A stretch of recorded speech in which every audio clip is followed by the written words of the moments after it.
भगवान श्री कृष्ण को नमस्कार करते हुए आप सभी का अनंत अकेडमी ऑफ मैथमेटिक्स में स्वागत है। देखिए, आज हम स्टार्ट करेंगे चैप्टर नंबर 7, जो कि algebra BA BSc first year या सेकंड सेमेस्टर की बुक है आपके पास, जो कि अब NEP 2020 का जो न्यू एजुकेशन पॉलिसी है उसके अकॉर्डिंग जो सिलेबस है, अब मैं उसको करवाऊंगा। इसमें सबसे पहला एग्जाम्पल है divide 2x³ - 6x + 23 by x - 2 by using synthetic division. तो इसको हम कैसे डिवाइड करेंगे? सबसे पहले तो क्या करोगे, x - 2 का इक्वल टू 0 रखो और x की वैल्यू 2 निकाल दो। 2 मैंने यहाँ रखा। उसके बाद यहाँ रखे जाते हैं कोफिशिएंट। सबसे पहले तो x³ का कोफिशिएंट 2 है, लिख दिया। लेकिन x² नहीं है तो इसलिए उसके कोफिशिएंट को हम 0 लिखेंगे। x का कोफिशिएंट -6 लिखा और फिर कांस्टेंट टर्म 23। इसके नीचे कुछ भी नहीं लिखते, 2 एज इट इज़। फिर जो भी यहाँ आएगा उसको इस 2 से मल्टीप्लाई करोगे, 2 × 2 4, और वो नेक्स्ट यहाँ लिख दोगे। फिर 4 + 0 4, अब 4 आ गया।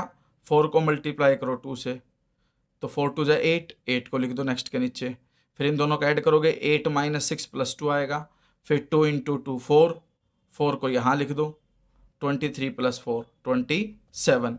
तो ये 27 आपका रिमाइंडर कहलाएगा। और जो ये 3 टर्म बच गई, इसमें अब हम क्यूब से स्टार्ट ना करके एक सब्ट्रैक्ट करेंगे x²। तो 2x² + 4x + 2, ये आपके पास क्वोशंट आएगा। यानी कि ये तो मेन फंक्शन था, x - 2 से हमने डिवाइड किया तो क्वोशंट आ जाएगा 2x² + 4x + 2, और आपके पास रिमाइंडर आ जाएगा 27। अब जो इस तरह का क्वेश्चन है, सेकंड एग्जांपल देखिए, find the quotient and remainder when 6x⁴ + 11x³ + 13x² - 3x + 32 is divided by 3x + 4। तो ऐसे में हम क्या करते हैं, इक्वल टू 0 रख के x की वैल्यू नहीं निकालते, बल्कि हम 3 को कॉमन लेंगे। 3 को कॉमन लिया, ब्रैकेट में बच जाएगा x + 4/3। अब जब हम x + 4/3 को इक्वल टू 0 रखेंगे तो वहां से x की वैल्यू आएगी -4/3। अब -4/3 बाहर लिखोगे और जो इक्वेशन है उसके कोफिशिएंट लिखोगे यहाँ पर। देखिए, पहले तो 6 है, 6 लिख दिया यहाँ। फिर है x³ का कोफिशिएंट 11 लिख दिया। फिर x² का कोफिशिएंट 13। फिर x का कोफिशिएंट -3 है तो इसलिए -3 लिखा। फिर कांस्टेंट टर्म 32। जब ये सारी टर्में लिख दोगे तो इसके नीचे कुछ भी नहीं लिखते, 6 एज इट इज। फिर 6 को -4/3 से हम मल्टीप्लाई करेंगे, यानी कि -4/3 × 6, 3 × 2 = 6, क्या आया -8। -8 हम यहाँ नीचे लिख देंगे। फिर 11 -8 3 आ गया। फिर 3 को इससे मल्टीप्लाई करूंगा तो 3 से 3 कैंसिल करके -4 बचेगा, -4 यहाँ लिखोगे। 13 - 4 9 आएगा। अब 9 को मल्टीप्लाई करोगे -4/3 से, तो 3 3 × 9 क्या आया -12। तो -12 आप यहाँ लिख दोगे। फिर -12 और -3 दोनों मिलकर के -15। फिर -15 को मल्टीप्लाई करोगे -4/3 से, तो -4/3 को मल्टीप्लाई किया, -15 से नेगेटिव कैंसिल, 3 5 = 5 4 = 20 आया प्लस का, तो वो हमने यहाँ रख दिया। तो 32 + 20 52, यानी कि जो आएगा उसी को इससे मल्टीप्लाई करोगे और रिजल्ट को यहाँ लिखते चले जाओगे नेक्स्ट उसके नीचे। ठीक है, इस तरह से रिमाइंडर तो आपके पास 32 आ गया, लेकिन क्वोशंट जो बनेगा इसके हिसाब से, जब हमने x + 4/3 से डिवाइड किया तब तो क्वोशंट होगा 6x³ + 3x² + 9x - 15, क्योंकि पहले डिग्री 4 थी और एक लीनियर फंक्शन उससे डिवाइड करने पर डिग्री 3 से स्टार्टिंग होगी, तो इसलिए क्वोशंट में ये कंडीशन आएगी। लेकिन जो हमें रिक्वायर्ड क्वोशंट चाहिएगा उसको हम क्या करेंगे कि 1/3 और करेंगे, क्योंकि यहाँ पर ये आपके पास 3 है। जब हम इसको इक्वल टू 0 रखेंगे तो 3 से और डिवाइड होगा, इसीलिए जो क्वोशंट है उसको 3 से और डिवाइड कर दो। ठीक है, और आपके पास कंडीशन आ जाएगी ये वाली कि ये आपका क्वोशंट आ गया, रिमाइंडर आ गया। और ये देखो, ध्यान देना इस पे, dividing the quotient obtained above by 3 which is the coefficient of x in the divisor of this. ठीक है, जब हम इससे डिवाइड करेंगे तो ये कोफिशिएंट आएगा। नेक्स्ट एग्जांपल देखते हैं। Using synthetic division find the value of. Value का मतलब यही है कि भाई x की वैल्यू -3 है ना, तो -3 से डिवाइड कर दो, जो भी रिमाइंडर आएगा वही आपकी वैल्यू कहलाएगी। ये बात ध्यान रख लेना। जैसे हम सिंथेटिक डिवीजन अभी तक फर्स्ट 2 एग्जांपल्स में मैंने किया, वैसे ही करना है। 4 -3 -2 और -37 तो यहाँ लिखोगे। लेकिन देखिए, x4 का कोफिशिएंट 4, x³ का -3, x² का -2। अब x नहीं है इसीलिए उसका कोफिशिएंट 0 रखा और कांस्टेंट टर्म -37। फिर वैसे ही इसके नीचे कुछ नहीं, 4 × 3 -12 लिखा, दोनों का addition -15, -15 × -3 plus 45, 45 minus 2 43, 43 into minus 3 minus 129, plus 0 करोगे सेम आएगा, माइनस 129 को 3 से मल्टीप्लाई करोगे, फिर ऐड करके ये कंडीशन आ जाएगी। तो ये रिमाइंडर कहलाएगा। रिमाइंडर ही वास्तव में उस फंक्शन की वैल्यू होती है जब हम किसी से डिवाइड करते हैं। ठीक है, तो आपके पास जो फंक्शन आएगा, फंक्शन -3 पर उसकी वैल्यू आ गई 350। फिर given that -4 is a root of this equation, find the other root. अब -4 एक रूट है, हमें अदर रूट फाइंड आउट करना है। तो इसके लिए हम क्या करेंगे, सिंथेटिक डिवीजन का ही यूज करेंगे। इसके कोफिशिएंट्स को पहले ऐसे लिखो, x³ का 2, x² का 6, x का 7, कॉन्स्टेंट टर्म 60, और -4 इसका रूट है तो -4 यहाँ लिखोगे और डिवाइड कर दोगे सिंथेटिक डिवीजन से। 2 आया, 2 इंटू -4 -8, फिर -2, -2 इंटू -4 +8, ये आ गया 15, 15 इंटू -4 -60, कैंसिल होकर 0 बच गया। अब ये 2x² माइनस 2x प्लस 15, क्योंकि एक पावर कम करके लिखते हैं क्वेश्चन के अंदर। ये आपके पास क्वाड्रेटिक आ गई, इसको इक्वल टू 0 रखो और क्वाड्रेटिक इक्वेशन को सोल्व करके x की दो अलग वैल्यूज आ जाएंगी। भाई -b plus minus √b² -4ac/2a वाले फॉर्मूले से जब हम सॉल्यूशन करेंगे तो ये दो रूट आ जाएंगे, एक प्लस के साथ और एक माइनस के साथ। फिर ये है कि solve the equation 2 roots being 2 and 8। जब दो रूट गिवन हो ऑलरेडी और हमें इक्वेशन बाय क्वाड्रेटिक को सोल्व करना हो तो कैसे करोगे। तो सबसे पहले तो देखिए कोफिशिएंट जो है आपके पास 1, फिर -20, फिर 140, फिर -400, फिर 384, ये लिख दिए। पहला है 2 रूट, तो 2 यहाँ लिखा, इसको सिंथेटिक डिवीजन से डिवाइड करेंगे, रिमाइंडर 0 आएगा। फिर दोबारा 8 से करेंगे सेम पैटर्न से।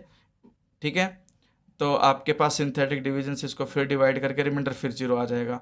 अब एक पावर यहाँ सब्ट्रैक्ट होगी, एक इसकी वजह से, तो 4 में से 2 पावर चली गई तो 2 पावर बचेंगी। तो इसलिए अब ये 1x² माइनस 10x प्लस 24 एक क्वाड्रेटिक इक्वेशन बन जाएगी और वो इक्वल टू हम 0 रखेंगे। तो depressed equation x² minus 10x plus 24 equal to 0। इसके 6 4 जा 24, तो x -4 और x -6 दो फैक्टर बनेंगे, x की वैल्यू 4 और 6 आ जाएंगी। इस तरह से हमारे पास 2 4 6 8 ये 4 वैल्यू आ गई। ठीक है, इंपॉर्टेंट है भाई। एग्जाम्पल नंबर 6 ध्यान से देखना। If alpha is a real root of equation x³ plus px² plus qx plus r equal to 0 where p q r are real then the other roots are real if this is greater than equal to 0। तो सबसे पहले तो देखिए हमारे पास alpha एक root given है। ठीक है, तो अल्फा तो लिखेंगे यहाँ, और कोफिशिएंट जो है 1 p q और r ये सारे ऊपर लिखेंगे।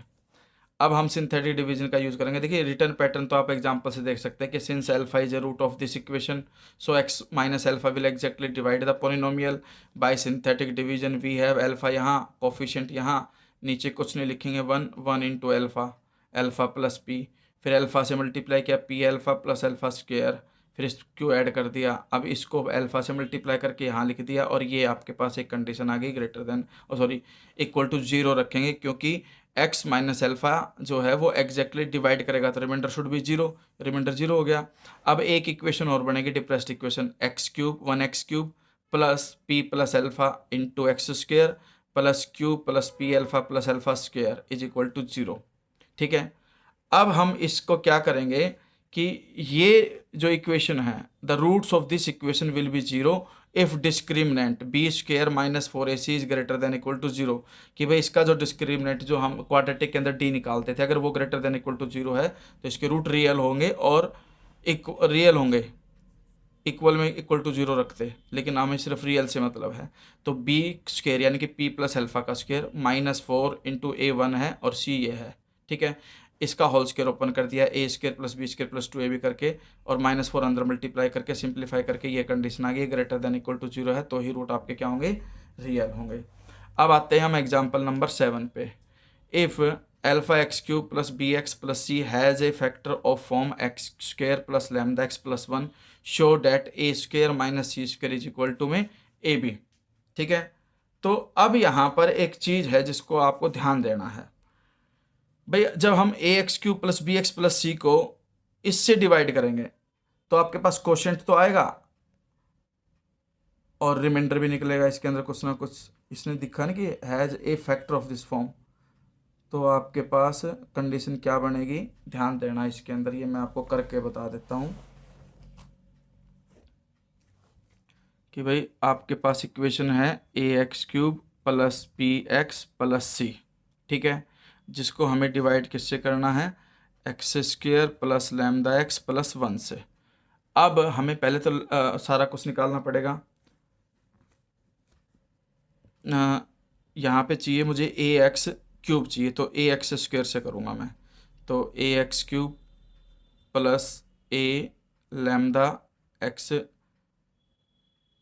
यहाँ पर ए एक्स ही लिखना पड़ेगा तभी बात बनेगी, क्योंकि यहाँ एक्स स्क्वायर ऑलरेडी, तो ए एक्स इंटू एक्स स्क्वायर, ए एक्स क्यूब हो गया प्लस में ए लैम्डा एक्स प्लस में ए एक्स को 1 से करोगे तो ए एक्स ही आएगा, और यहाँ पर आपके पास ये एक्स स्क्वायर हो चुका, क्योंकि लैम्डा एक्स को ए एक्स से करोगे तो a lambda x square, minus minus minus, ये तो कैंसिल हो गया। ये हो गया आपके पास minus a lambda x square, फिर इन दोनों में से एक्स कॉमन है तो b minus a into x plus c, ये कंडीशन आ गई। अब हम क्या करेंगे, यहाँ माइनस का ए lambda, minus a lambda x square, minus a lambda को लैम्डा से करोगे तो minus a lambda square x, और माइनस में ए लैम्डा, ये प्लस ये प्लस ये प्लस, ये तो हो गया कैंसिल।